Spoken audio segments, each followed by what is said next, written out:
All right, no, hey, thank you. Well, voting has become a hot button issue during this pandemic, of course. So, should everyone be able to produce a mail in ballot? That's the question right now. On one hand, it does promise some social distancing if you're going to be mailing in those ballots, but is it reliable? So, ABC's Nicole Valdez, she's got more information about this controversial topic. Well, the idea behind this is to make voting easier and to give you more options. So if voting in person is still too risky, you'll get a ballot in the mail and then you get to choose what to do with it. You can either fill it out or toss it and still head to the polls. But not everyone wants this to happen. You know, the things with bundling and all of the things that are happening with votes by mail. Some calling it bad public policy, a gateway to voter fraud, even a dig at the integrity of our elections. There's a lot of fraudulent voting going on in this country. A claim echoed by many, but without much concrete proof.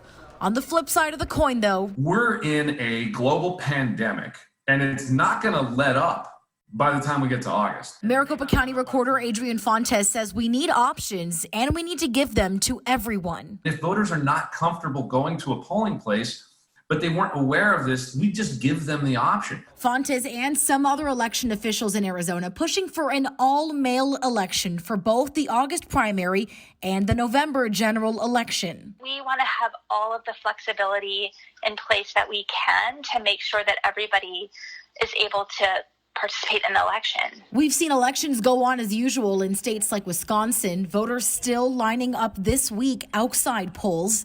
But if Arizona were to move to an all mail-in, it would need to happen fast. I've got to have those ballots in the mail 27 days before the election, which means early July.